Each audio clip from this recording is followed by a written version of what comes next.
What's up, everybody? It's Mech-Hop Mondays. We got episode 65 for you guys, and today we brought along our friend Diskirz. His name is Damien. So, Damien, why don't you give people a little rundown about you and your music, what you're doing? Yeah, all right. So I've been like producing since 7 years now, and now I make dubstep. I like every kind of futuristic dubstep, like with robotic sounds, especially. I've been really influenced by artists like Jasta, That's It back in the days, and also you, man, Rico. You've been a great inspiration for me, to be honest. Yeah, I Thank used you, to man. listen to your shit so much, when Byron was here, and Yeah, that time when Firepower was super big and all. It yeah, was for the good times. days. Hell yeah. but So, and yeah, go ahead. No, I was just saying I'm still really passionate about dubstep and bass music in general. So yeah, I think I'll just stick to that way for a bit. Okay. Yeah. What was I going to ask you? I'm sorry. Um, you just came off of what was your last EP? It was on Baseweight Records. It was a sequence EP which was Uh, released. It was that 2 months or 3 months ago, something like that. that 2 months ago. was amazing. For anybody who hasn't heard that, definitely go check that out. Um, Thanks, that's great.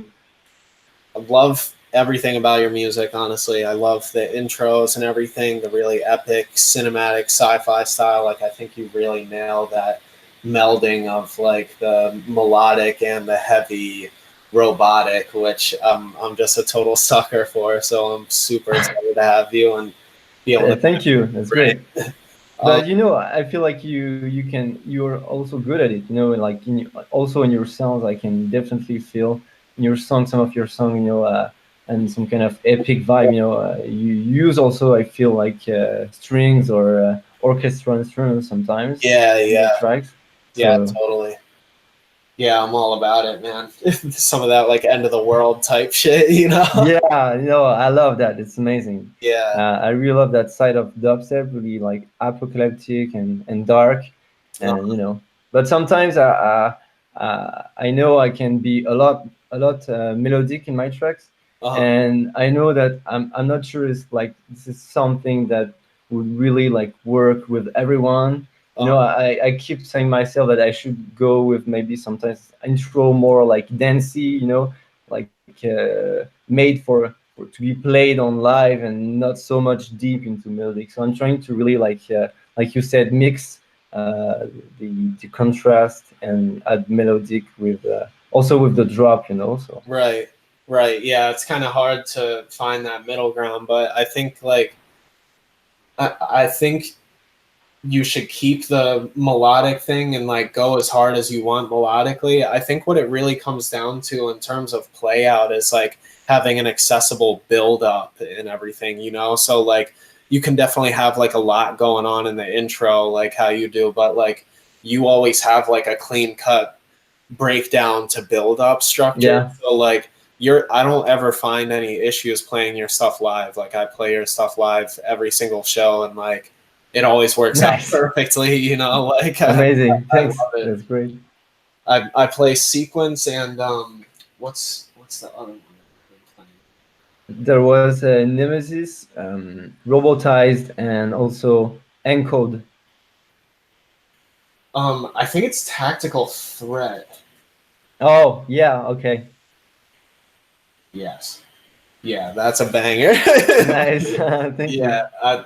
I love I don't know the vibe you have going on, and you're a proponent of FM8, so like I love Yeah, it too because like I feel like back in the day there was like a little bit of a hype around it, and then it kind of fizzled out, and like yeah, a lot of absolutely. people have been using it lately, but like it is still such a great tool in my opinion too. Yeah, really. Even today, I feel it's still very effective.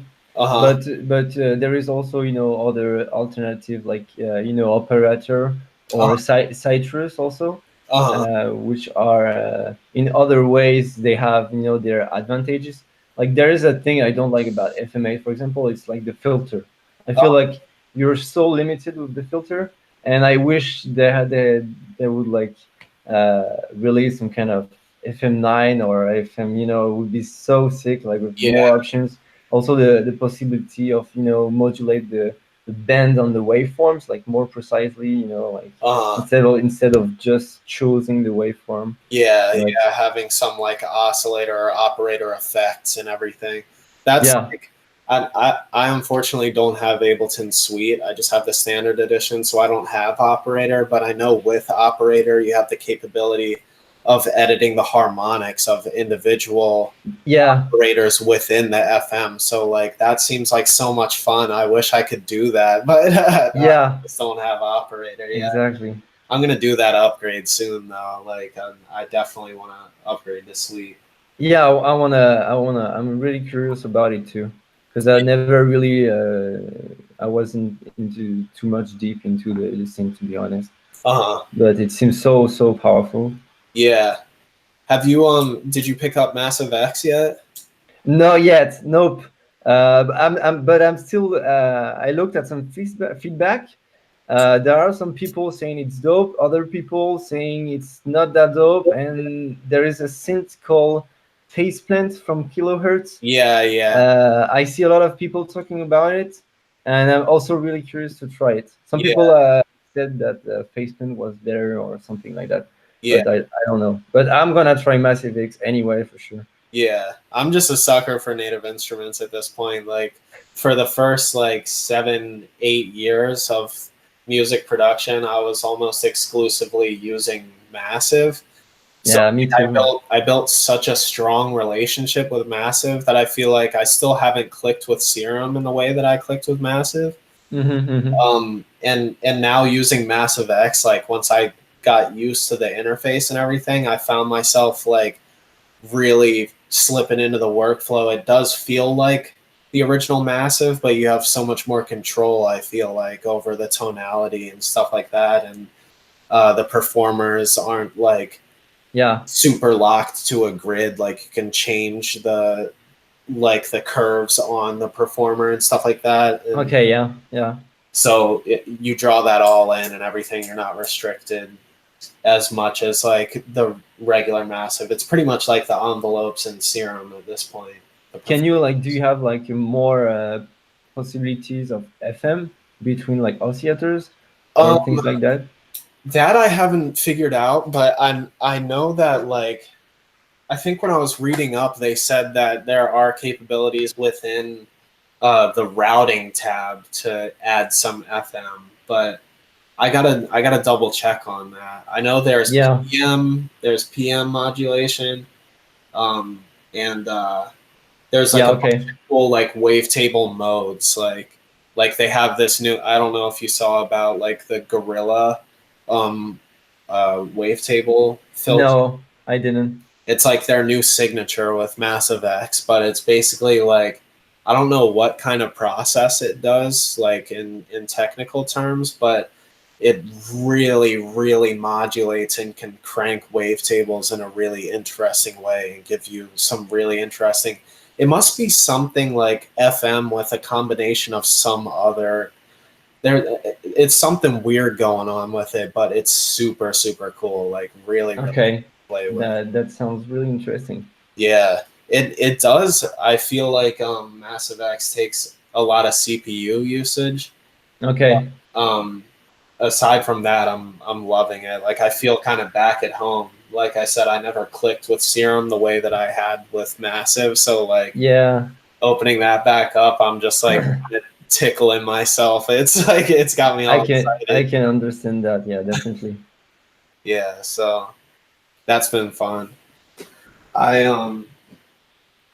I don't. I haven't really played so much with FM8 again, but I need to get back on that. The thing I like about FM8 is like the harmonic content, though. Like when you're FMing all these different things into each other, it's not just like on Serum where it's FM from A or FM from B. Yeah. Yes. You have like five operators, I think, right? Is it? Yes. Yes. I think so. Yeah, yeah. You get the five operators, and then just intermingle them however you want. So like I find where it lacks in the filter, it kind of makes up for it because you can create really cool movement with like the interaction of the operators. Yes. Yeah. I feel like the filter is effective, but like it's limited. It's it's like, well, you can do technically everything like you want, but there isn't like so much. I wish there was like more like Serum. You know, I like the all the filters on Serum. It's so cool. Yeah, yeah, totally. But what I like with FM8 is like it's kind of straight up. It's I feel like it's really straight up, and you get exactly um, the sound without like, for example, on Serum, I feel like it's more the sound already. It already sounds a little bit more I don't know, hot, beautiful, Uh, kind of colored. And the cool thing with FM8 is that you don't have any particular harmonics add. It's really straight up. I like the fact that you can make it yours because it's yeah, straight up. yeah, It's it's a hard. very blank canvas kind of thing. Whereas Serum, Yes, you're coming in with kind of like a picture a little bit, but yeah, kinda. Yeah, exactly. yeah, I totally get what you mean. It is tough though. It's funny how like sensitive FM synths can be. You know, like when you're playing with FM8, like you're driving an operator into another, and like sometimes 1 to 2 points more Yeah, can yeah. like make all the difference in the sound. That's crazy, and it's hard to like master this, like, because as you said, the tiny change can completely change the sound. Yeah. And I'm trying, because I'm so passionate about it.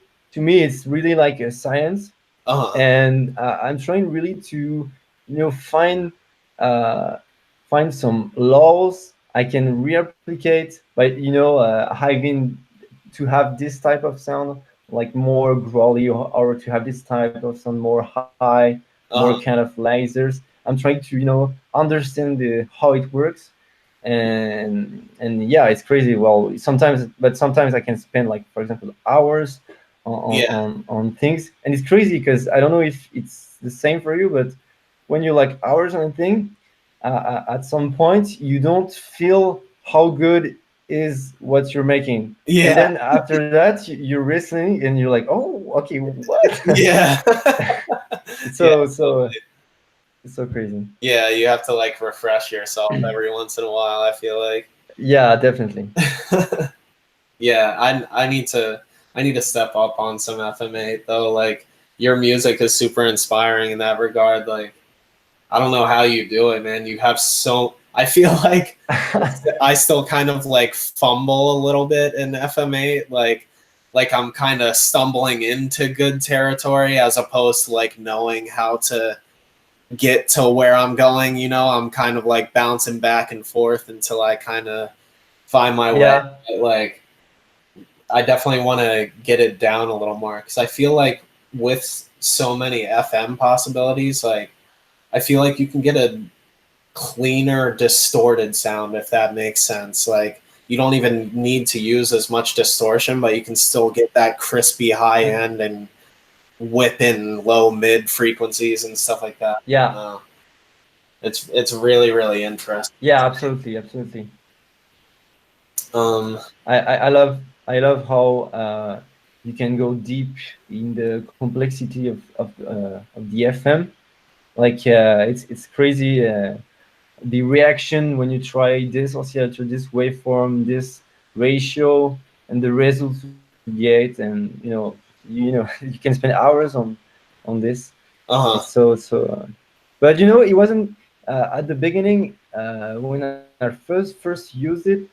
I really had to force myself a little bit to get into it really and make it my main synth, because obviously the interface isn't so user friendly. I mean, it's kind of It's complicated. intimidating. It's It's Yeah, it's Yeah, sorry, what? I was just gonna say it's intimidating. Like I remember back in the day, especially when I first started making music, I saw people talking about FM8 and I got it and I tried it for like 10 minutes and I was like, I can't do this. Like, I just dropped it yeah. years until like 4 years ago, maybe I started playing with it a little more, you know. But like you make like a lot of your sounds, like you make like your synth leads and like chord synths and stuff within Yeah. it as well, right? Yeah. I like to do that because you know, like you can really also in the, and not only in the basses but in the synths, it's also really cool what you can do with just FMing. I feel like it's more effective to have like one instead of like having the a lot of synths Uh, that layers to make chords or anything like that. I feel like you can have all the harmonics that you need to create this kind of uh, chord effect with only one sound and a special type of uh, FM on it. And so yeah, I really try to go into deep. But you know, I don't always use FM8 all the time. Sometimes I even use uh, Massive to do like really simple sounds, simple synths, simple things yeah, like that. But yeah, I because now FM8 is really fun for me. Like I open it and I'm excited, and it yeah, was hard to really have this level of excitement with distance because as I said, it's not so easy to get into it. There's a lot of things that are more complicated, and at some point sometimes I feel like that I am complicating myself by doing this, because you can kind of have similar results with just serum and all. But yeah. it's just that I I feel like really FMA. I like that so much. I don't So know. I think it is such an asset to have your in your arsenal because like everybody is using Serum, and Serum does kind of have like a recognizable sound to it a little bit, you know, which is also what's been fun for yeah, me, like having Massive X now, because like there are certain things like distortion wise that I liked doing in the original Massive and everything that I just couldn't really pull off with Serum, but like with Massive X I can do it again, and there's so many new features to play with on top of that. So but yeah, like okay, FM8 has like such great tonality to it. Like I don't even know how to describe it, but it I feel like it just has the capability to sound more powerful than yeah, like definitely, like it it just sounds like you have all the right frequencies and not a lot of the wrong ones. You know, there's not a lot of fluff in the sounds, you know, it's just straight to the point, like yeah, exactly the tones that like sound good. I don't yeah, know how else totally, to describe it.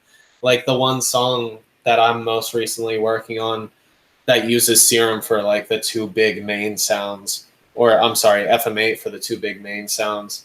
yeah, It's this track Robo World, and it's like as I was making it, I was like, why can't I make sounds like these in other synths, you know? Because like it took me a while to get there to that result. But like since then I've been like I do need to spend more time with FMA because I'm so happy with how those sounds are. Like yeah. I feel you, man.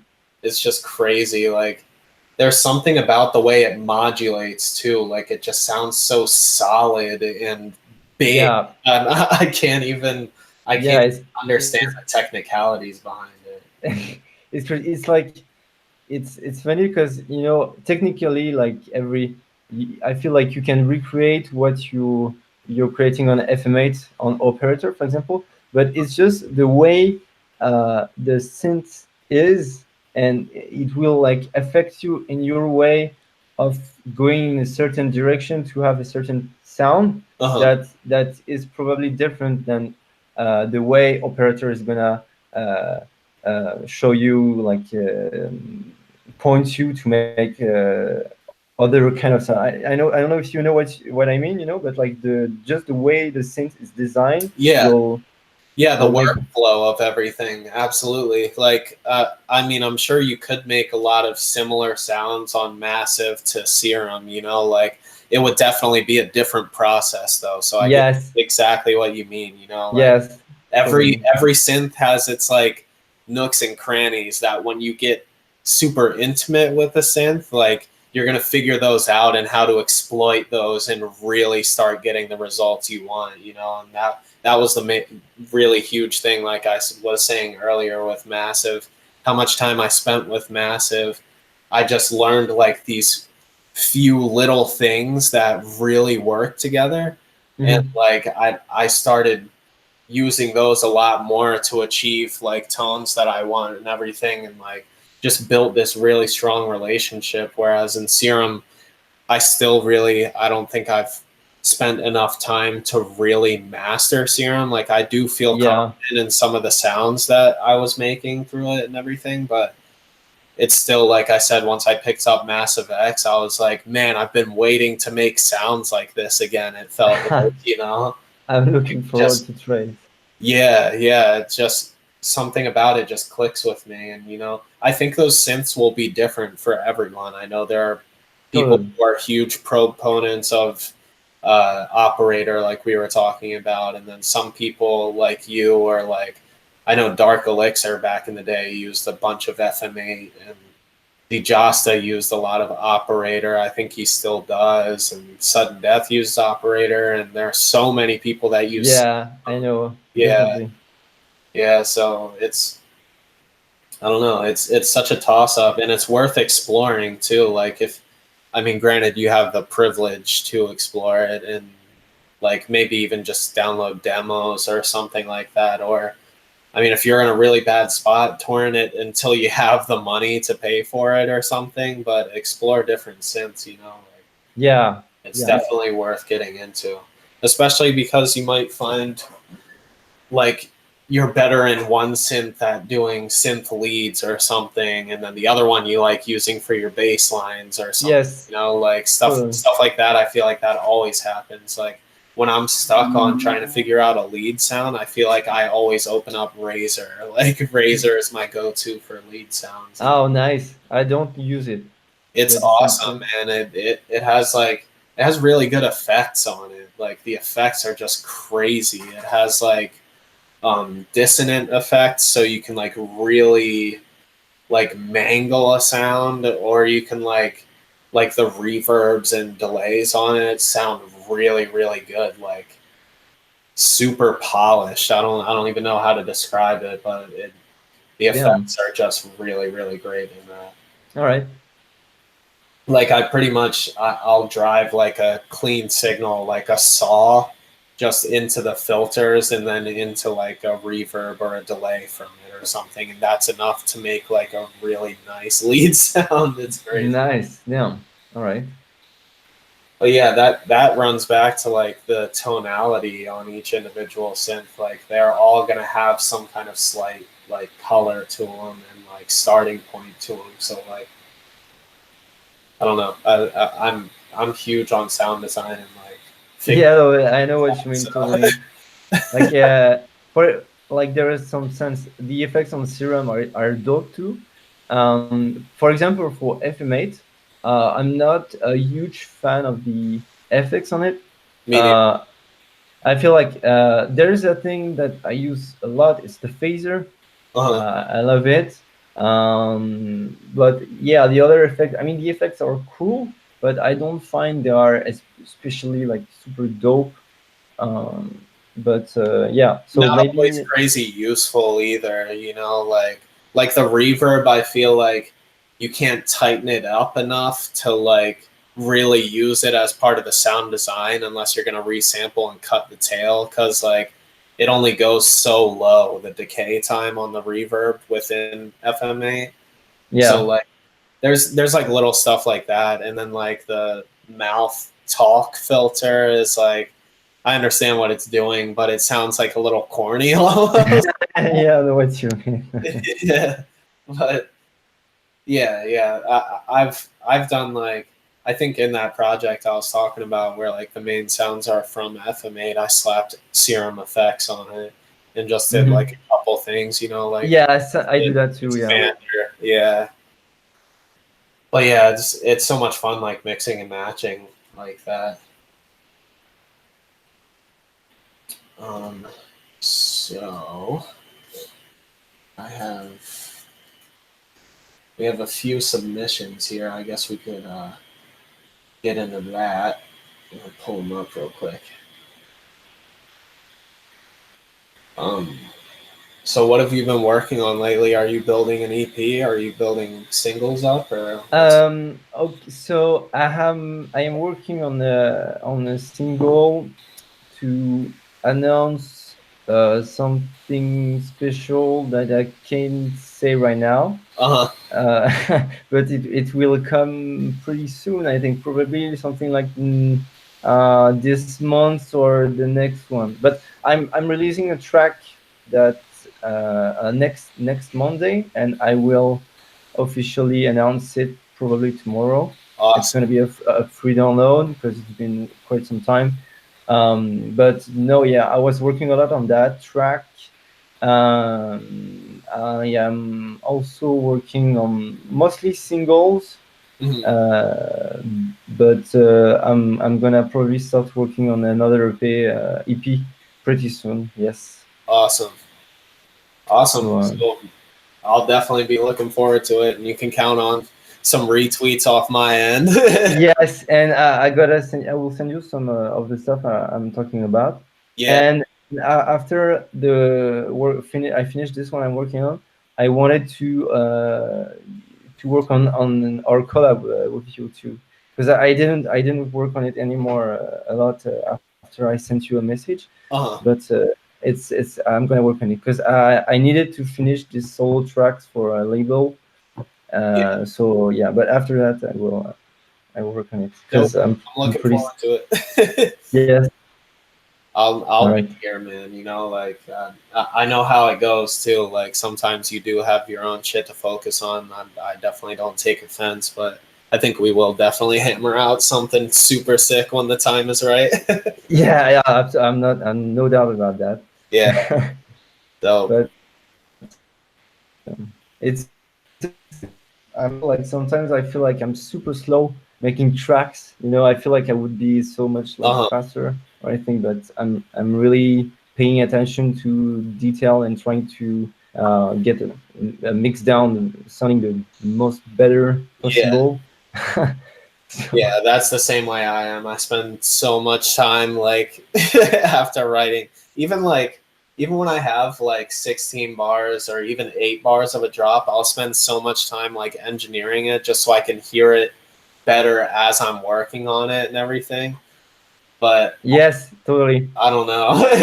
But it's so important to me to be able to like vibe right as I'm writing the track. I feel like if the track isn't hitting the way I want it to, I feel like my progress is almost like crippled until I figure it out. But yeah, I don't know. I've also been trying to put an effort towards like getting a little quicker in terms of songwriting and everything like that, because I know I've had like serious issues with that for a little while, and I think a lot of it stemmed from the engineering side of things, because for a while I literally, probably until about 7 years into making music, I didn't even know what a compressor did. You know, like I didn't know anything. I knew to like cut my mid basses at like 90 hertz, and that's all I knew engineering wise. Otherwise, I was just making shit at massive, and like I knew what like reverbs did and everything, you know, but like that's all I knew. That was it. Damn.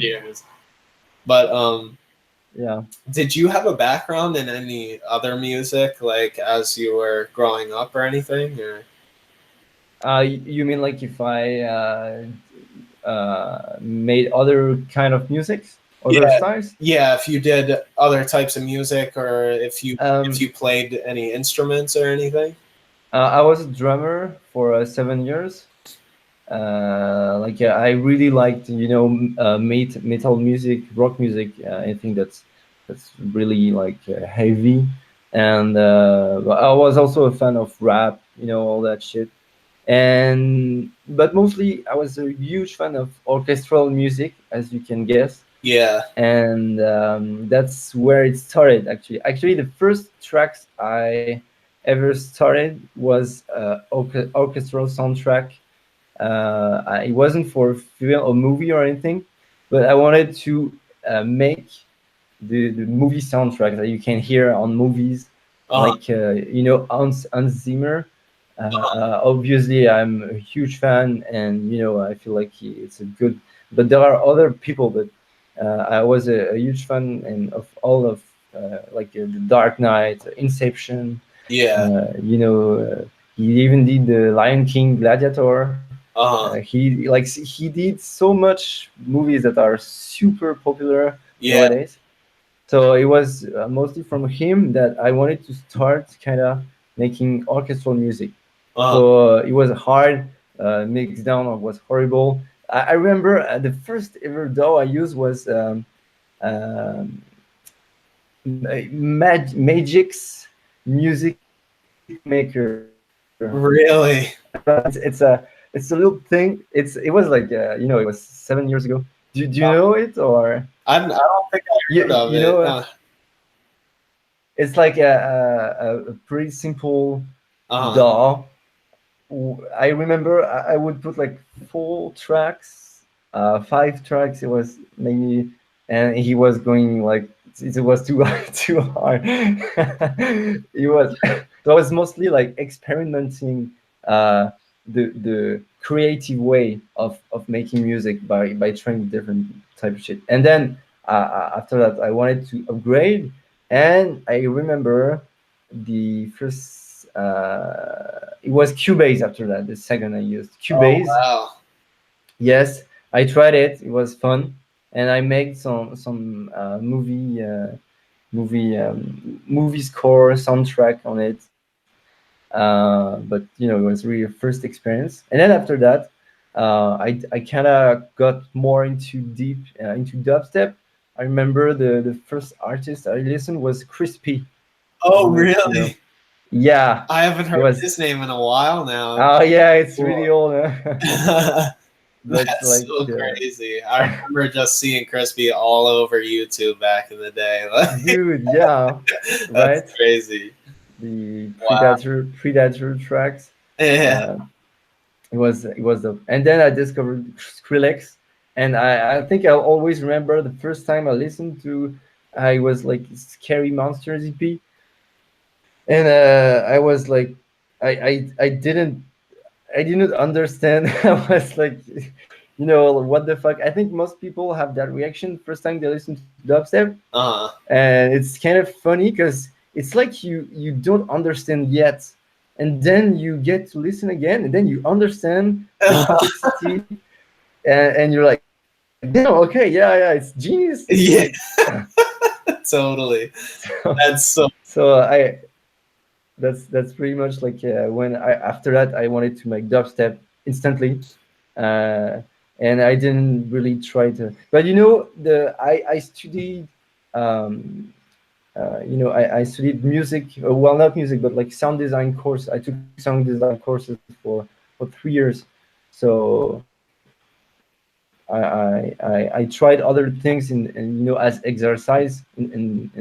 during the 3 years. So it uh-huh. definitely helping me to like develop my skills and all that.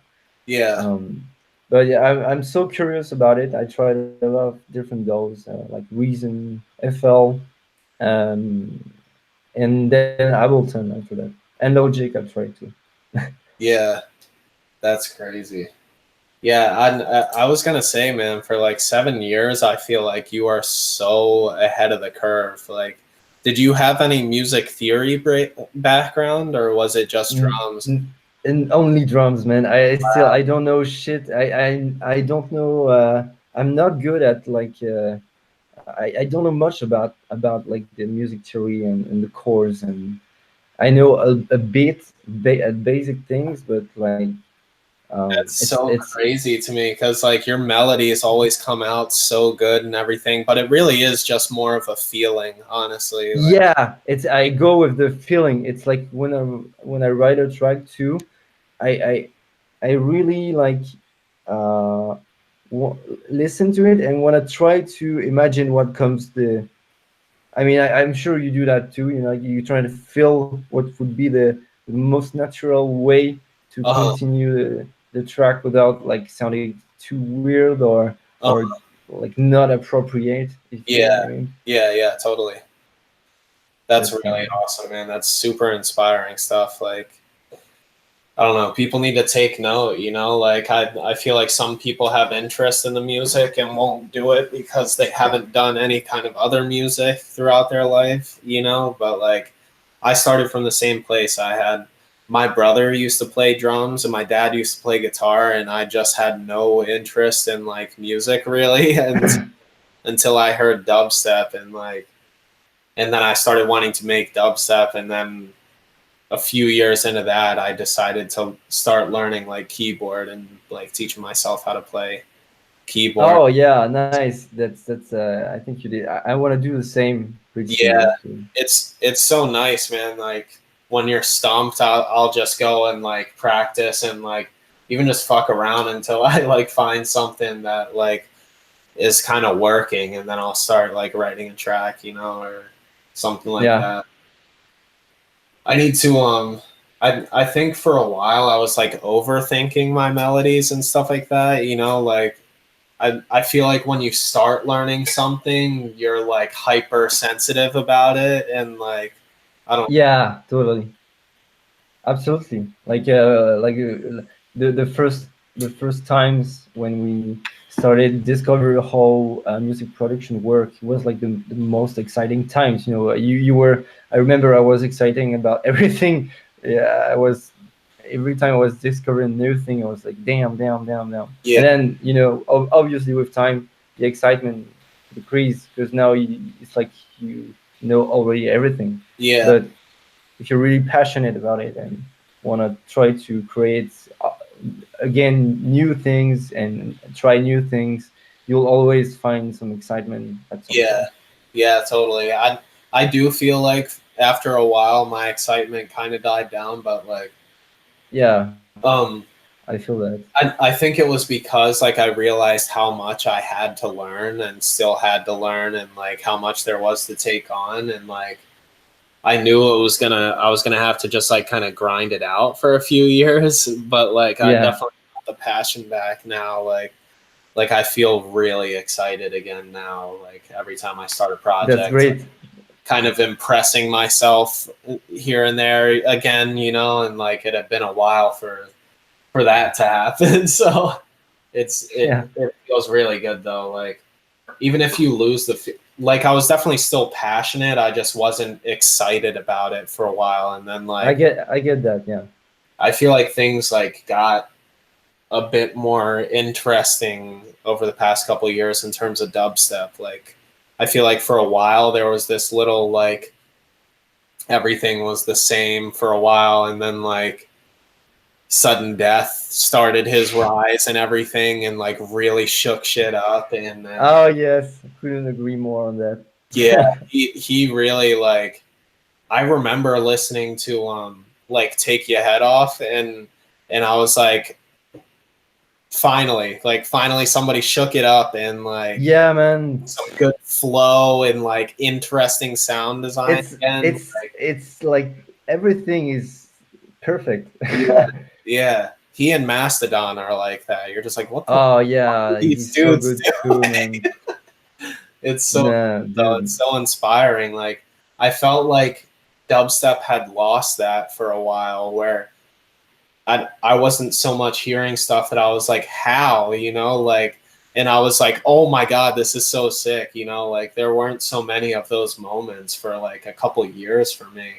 Yeah, Like, I think uh, the growth of the rhythm really influenced and really brought something different to it changed. I feel like it completely changed the way of thinking dubstep yeah, and like the artists you know change their music. Obviously I am obviously super influenced by rhythm, and I used to be like more influenced by dead step and all that shit. Yeah, But same here. I try to like I feel like everything is good, and there is good to pick good things to pick on every style on, and it's good to mix. I feel like this is what I like to do too. I like to mix the heavy side of that step music or like brutal dubstep music, but with the groovy side of rhythm, and Exactly. bringing like inspiration from a lot of different sides. And I think that's what everyone should do. Like not only doing rhythm with only things that you do in rhythm, Yeah, or same with that step and all that. You know. yeah. I 100% agree. I think it is all about like. I feel like for a while there were so many people that were like resistant towards like the rhythm style and everything. And the thing is, like, take the inspiration from what's hot. Like, whatever you like about it, take the inspiration. Whatever you don't like about it, don't write shit like it. You know, like you Yeah. take inspiration from, like you said, the death step, or rhythm, or both. You know, like there's nobody stopping you that's gonna be like, hold up, it's the rhythm police. You know, like don't add that heavy of sounds to Yeah. like that's not gonna happen. Like just Yeah, do whatever totally. you want. You know, like rhythm just really brought an influence back into flow, I think, because for a while it was like this bro step era where like people were just trying to show off all these crazy sounds that they could make, and just it Yeah. didn't really have a whole lot of organization to it, I feel like. Even though like musically it was correct, like a lot of these guys did crazy like melodic riffs every like 4 bars or something, but like Yeah, I like agree. there's a limit to it. You know, you have to understand subtlety too, and that was the whole appeal of rhythm, was subtlety. Like it wasn't anything so crazy that you're going like, oh my god, what is even happening? Like it's easy to follow, but like it's still interesting, and it is still dubstep, you know. Yes, And there's so totally. much to learn from it. Like I don't know. Whereas death step is like the metal version of dubstep, I feel like rhythm is almost the hip hop of dubstep. Like if I that get, yeah. makes sense, you know, like Yeah. it's not like so like, oh, in your face, but it's like it's just like cool and like gives you this vibe. Yes, It's absolutely. I don't know. I agree on that. And that step is like the metal side of the step, Yeah, obviously. yeah, they had bangers and everything, of course, you know. And then you have Robo Step, Uh-huh. which is like the weird guy that nobody talks to The few and the proud, on the the quiet guys at the club. on the back, yeah. And he's like, "Oh, you know, don't mind me. I'm just making Yeah. other stuff." Somebody asks what he's into, and he goes, "Are you sure you want to have this conversation?" Yeah. Cool. But yeah. So let's we have about 13-ish minutes left, so let's get into some viewer submissions, I think. Yeah, totally. Viewer submissions, bitch. Did you make those? Oh yeah, oh yeah. Ah, nice. Mech-Hop Mondays. Mondays. And I also made this siren. Nice. That's actually a synth. That's so sick. Okay, so let's start with Corey Payne. We have a submission from Kyomu. I think that's Okay. how you pronounce it. Kyomu, and this is Okay. Black. So let's check it out. I hope that wasn't RIP headphone users. I know the volume was a little loud for a second. No, it's all right. It's all right.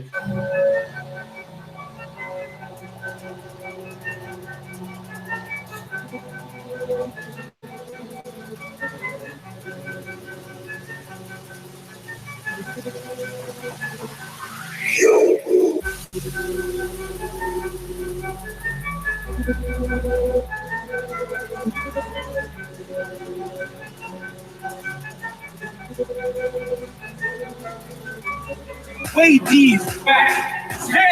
Back. It's here. Back. breathe, whack.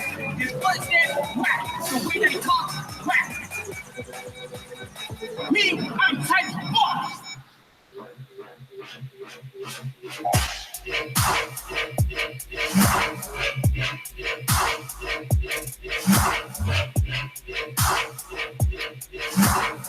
He ain't dirty, he ain't ghetto, and he definitely ain't no bitch.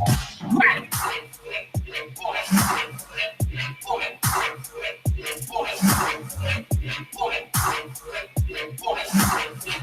Wait, these, I'm type boss.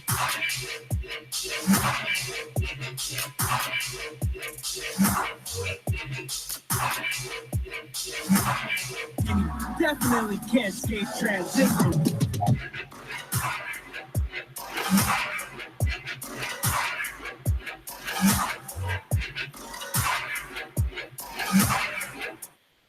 Awesome, super cool. I really like the sound design on the drop. Yeah, The one thing I feel like it needs a little bit. Yes, sorry, there's like a, I don't know. delay. You go ahead. You go for it. No, I was just gonna say it needs a bit more dry in the sound. I feel like the sound is very wet, very like on the back, but there is a good amount of sub. I feel like, so it's good. It's not like bad mixed. It's I feel like it's mixed down is good, but yeah, maybe more dry. But the groove is pretty sick. I love it. Yeah, I think the sounds overall, the sound design is really cool, and I think exactly what Damien said. I think it's gonna be more of a like bring it more forward, like your sound design more forward. You know, it needs some more of that intensity to really like get the point across. But the sound is there. Like I don't think you have to change much about the sound design. Maybe just either lowering the reverb on it or maybe adding some distortion over top of the reverb, like even clipping it a little bit after the reverb would bring it a little more intensity and more of that dry kind of sizzle to the top end. But other than that, I think it's a really cool track and you're definitely on the right path there. Yeah, absolutely.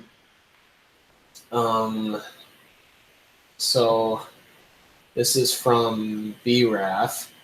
And it's Combustion featuring Messinian. All right. Let's check that out. BRAF.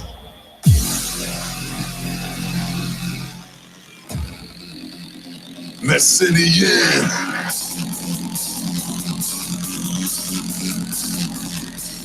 Let the fire combust. Want the truth, I'll serve it to you on a silver platter. If it go over your head, you're obsolete, don't even matter. Look in the mirror, you sniffing your lines on, watch it shatter. I send it past shifted bricks, discuss that in the ladder. I'm awesome, do or die, but here to unify. Murderation sound, beat you down if you fail to comply. Been years in this industry, scoping this shit around me. My bullshit detector is nothing less than profound. G, where my fucking mentalist base heads, forward thinking, never sleeping, creeping, third eyes never blinking. Blaze it up, toast it up, keep it raw in the clutch. Drop jewels on the crowd while they puffing on the Dutch. Let the fire combust.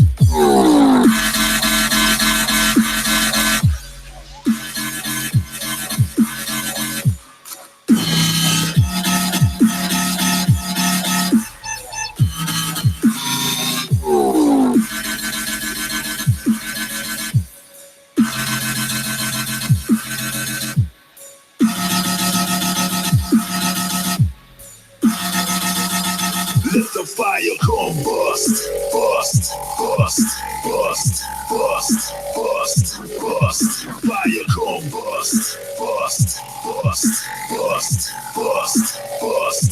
Fucking mentalist, base heads, forward thinking, never sleeping, creeping, third eyes never blinking. Blaze it up, toast it up, keep it raw in the clutch. Drop jewels on the crowd while they puffing on the Dutch. Let the fire combust. Yeah, that's super cool. I think the track idea is definitely there. Quick side note, BRAF posted it in the Facebook group here. He said The mix sound is atrocious. He said, "Be aware, the mix sound is atrocious." He was 6 months in as a producer at this time, or so he says, which I think that was very good for being 6 months in. Yeah, absolutely. I wasn't that good at 6 months. Yeah, neither. Absolutely not. He said to rip it apart, but like I don't think there's really so much to rip apart. Like if after that point, like your sound design has probably grown, your structuring and engineering has probably grown and everything, I would just say, like he said he's going to go into VIP it. So, just try and make it better every way you can. Like maybe even add some more vocal effects in there, when you have the bust on the offbeat there. You could maybe like throw some reverbs on that or something, or I don't know, you could do a million different things to kind of try and give it some flavor and everything. But overall, like I said, the idea is there and it's like a pretty well-developed track. So yeah, I feel like there is only mix down issues. Like, for example, I feel like there is a big difference between the attack of the kick, which is like really peaky, and the attack of the snare, which is not so present. I feel like if the snare could have a little bit more attack on it. Yeah, no, after that, the sounds are pretty good. The groove is cool too. And yeah, that's awesome. pretty much cool. Up next, we have Megabyte, who is another person who's been in the group for a good while here, and also a good friend of mine. Yeah, I know him. Yeah, he's a really good dude. So this is his track Sovereign. It's a whip. All right.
Sounds like some robo shit coming.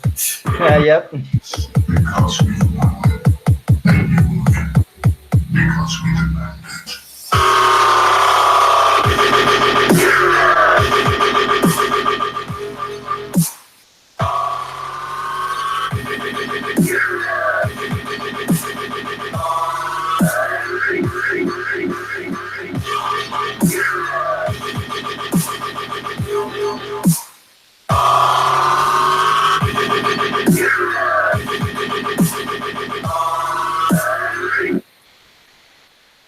Super cool. Love the intro and everything. One thing I would suggest on the intro, otherwise the intro I think is really good, but I think you could add some sub bass in there. And I know this because this is an issue I struggled with for a really long time, was like you want the drop to be so impactful that like I feel like you get a little bit timid, a little bit shy with the sub bass on the intro, but like you can definitely have more sub bass on the intro and like on the build up to give those basses weight. Like here, let me give you an example.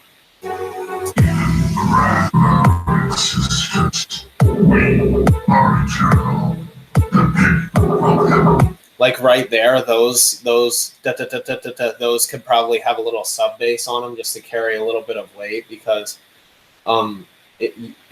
you might honestly shoot yourself in the foot if the intros sound so bare compared to the drop. Like you want your tracks to be listenable all the way through and not just sound like the intro's there just to complete the song, you know.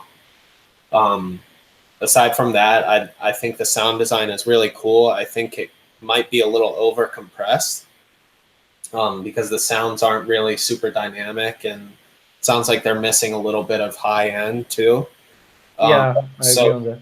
I would just recommend, like, maybe if you have a lot of compression on there, just loosen up on the compression on your mid range basses and everything. Otherwise, like, the kick and snare are sitting pretty well, I think, and the drop idea is good.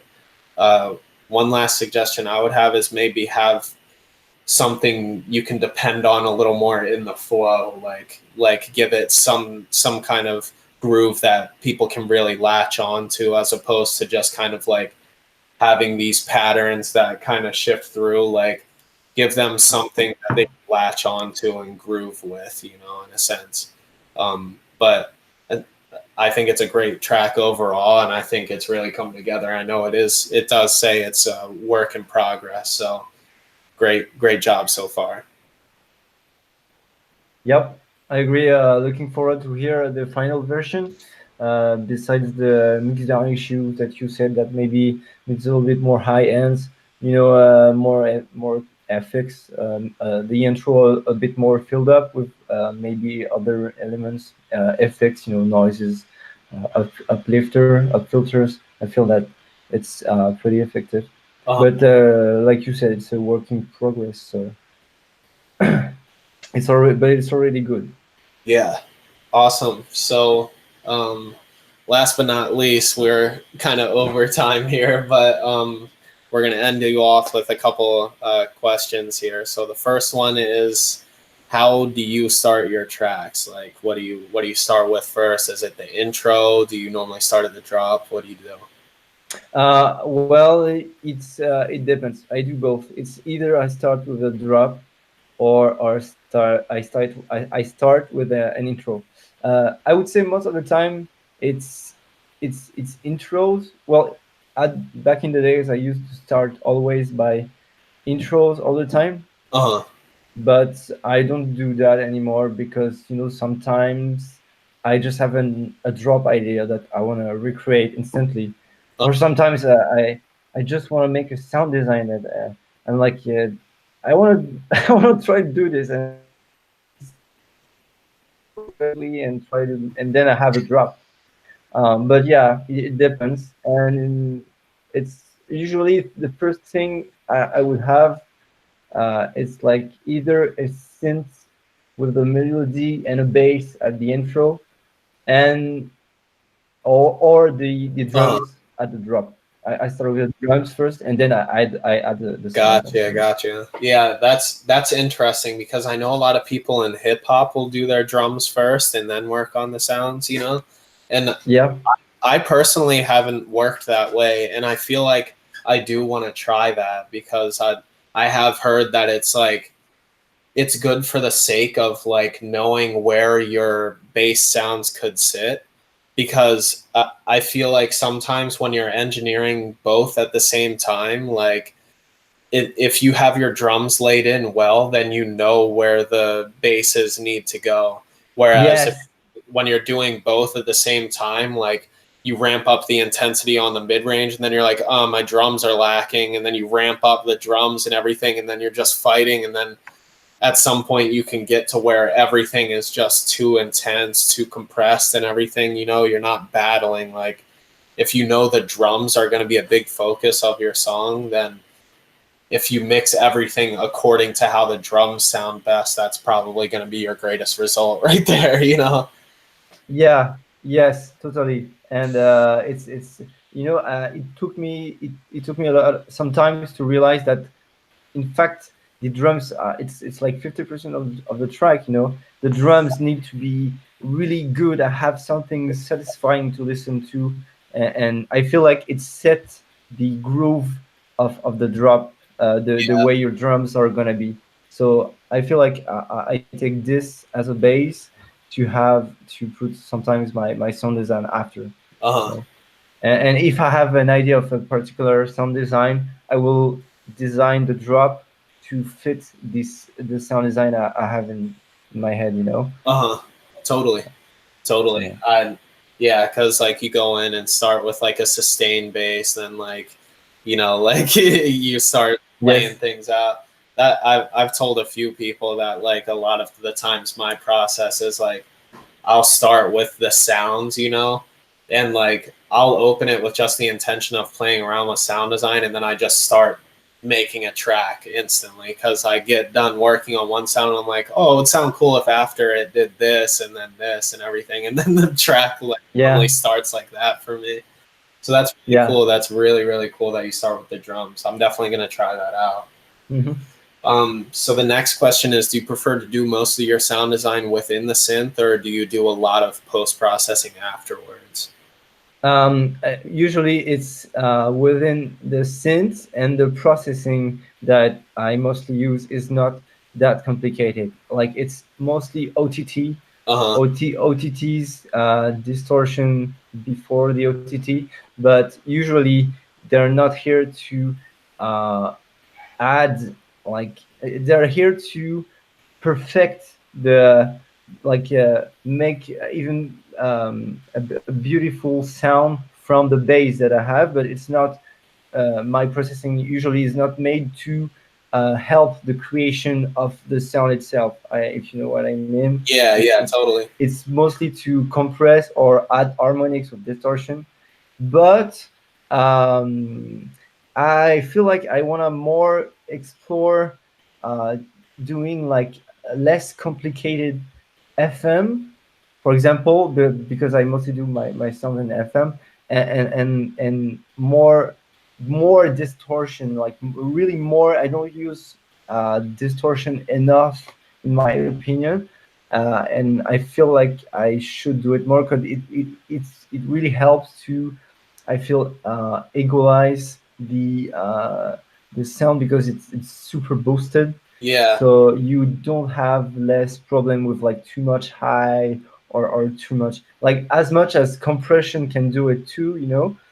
But the fact distortion will, the way it will add harmonics to the sound, I feel like I should maybe use it more of that. yeah, But yeah, no, usually it's mostly in the synth that I create with the bass. I used to use a lot of delays, you know, uh-huh. uh, but I don't use that a lot now because I feel like it really destroys the sound and brings out a lot of dryness of it, and it's not that good for the mix down to have this type of effects. So, Right. Yeah, I totally get you. I'm the same way. I like to do a lot of the stuff in the synth, and then like most of the post processing is either like EQing out some harsh frequencies from the distortion or something, and then most of the times like dynamics processing, sometimes multiband or like OTT or something, and sometimes just like glue compression or something like that, you know. But just yeah, something to like overall even out the sound, because I think with distortion, like for a while there was an issue with me, like I was distorting so much to flatten out the dynamics, but now more so I'm using distortion just to get to where I like it. I like it tonally, and then afterwards I do compression for the dynamics. So I'm not yeah, leaving it all to the distortion, you know. So I to drive it crazy just to get it leveled out, you know. I distort enough to get the harmonics that I want and like really get that tonality dialed in, and yeah, then I'll do the dynamics afterwards with a compressor, because like a compressor doesn't really impart too many harmonics. It is just completely like a leveler. It doesn't like add anything to the signal much, yes, you know. yeah, absolutely. Yeah, so that's kind of how I treat it. Okay. Okay, so the next question is there one track in particular that you feel like you kind of figured out what you wanted to do on, like something that you look back on and feel like it like defined your sound? Oh, a track to, okay. If I had to choose a track to define my sound, okay. Um,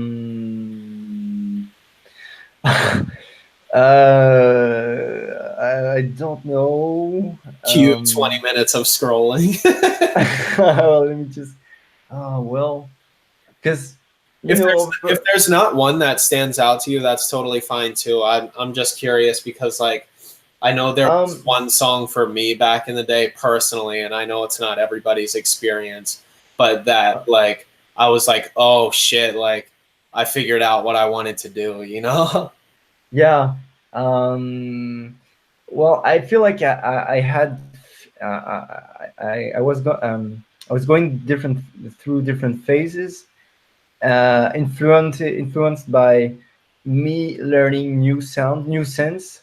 For example, I had my phase with Massive, which was like the Battle of Gods EP, my first EP on Crow's Nest. It was like the uh, massive, all the way massive, and I feel like after that, when I try new sounds, the sounds were different. So now that I don't really use massive, so I would say that my actual sound really is about, for example, any track that's in my EP, like for example, Sequence or Encode. This is really like something that I want to try more, something more rhythmy with other different kind of robotic sounds, but still really futuristic robotics. Um, but also with a melody that it's just the sounds that are different, because the tracks are it's really similar. Like there's always some kind of melody and some kind of fusion in all my tracks between the melody and the drops. But I feel like now with FMA the sounds are more developed, more complex, more so I would say like um, yeah, one of the tracks of my last EP. But if there was one track I really loved, one of my favorite over all the years, it was probably like Destiny. Uh, like uh, yeah, I feel like this is a track that I really like the most. But I can't say that this is gonna be like my sound. I don't know because I always when I write music, I'm not trying to. In fact, I'm just trying to try new shit and explore different Right. things every time. Yeah, I agree, and I think that Anyway. I think the like defining sound really comes from the creative process. I feel like it's it sounds so ass backwards to say, but like you can't really define a defined sound. Like it's so individual, and I think it is kind of like that. Like I've had people tell me like when I switched to like Serum, they still felt like it sounded like Recoil, even though Massive was such a huge part of what I did, and that's just because of the way that I use synthesizers and everything, and my like kind of the basis of my theory within synthesizers and everything. So I think like no matter what you do, you'll always have like your own sound if you're making your own sounds. Yeah, I understand absolutely. Yeah, because we're always going to have like our processes that are unique to ourselves, and I do think that it's just a game of like elaborating on that and like figuring out how to do it better and better, and you're gonna evolve over time. Your taste is gonna change over time, but I think Yes, like that's the thing. yeah, Your taste changes, and I don't understand people that can't understand that the artist is evolving, is trying new things. I feel like everyone, even if sometimes for example, even myself, I feel like, oh, I wish that guy would make more of that type of music. But in another way, I completely feel the guy because he want to try new things and try yeah, other.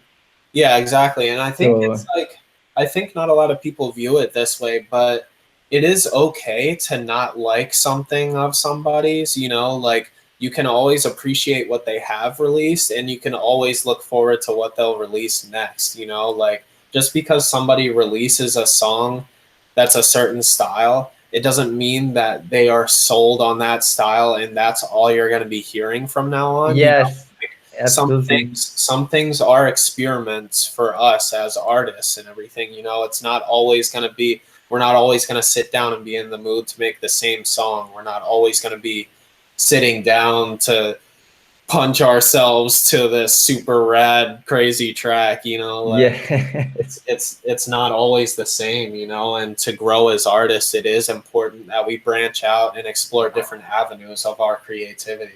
Totally. Overall, like when we do we always come back to what we've done, you know, like almost. Yeah. So like, and when we come back after a venture like that, we're going to have new things to apply and make it more interesting, you know? So it's okay, not like some people's, like some songs from an artist that you like, but I just encourage those people to not give up on the artist because they don't like one song, you know? Like, yeah, that would be dumb. Yeah, we're definitely testing the waters, you know, like trying to see what we can accomplish personally.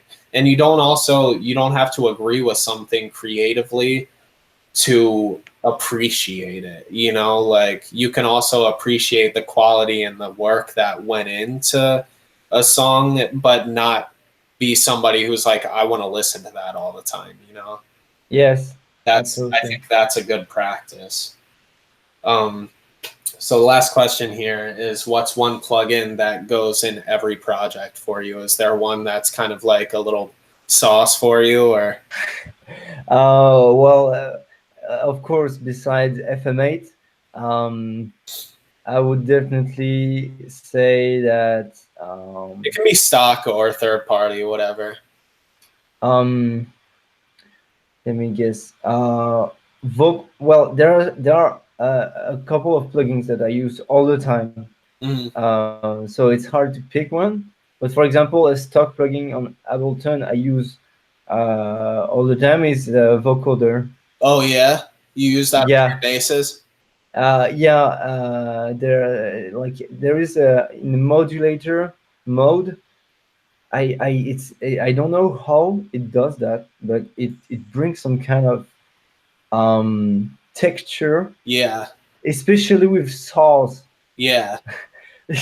Yeah, saws have so much harmonic content. It's literally all harmonics in a saw wave. So that's interesting. Yeah. So I really sometimes like there always gonna be a time when I'm gonna try the vocoder and try different settings, and so yeah. But I find when I use the vocoder, like I'll throw a saturator after it just to bring back some intensity. Absolutely, yeah. Because like some of the high end like drops off, and sometimes it's a little too much or something, you know. So you want to level it back out and bring some harmonics back in. Yes, absolutely. I do that too with, for example, Trash. I use Trash on all of my projects, at least on one track. And no, yeah, there are other things, you know, that, like for example, I would use, of course, FabFilter Pro Q. Yeah, so precise. Yeah, I love it, and sometimes I don't like how the EQ on Ableton will sound.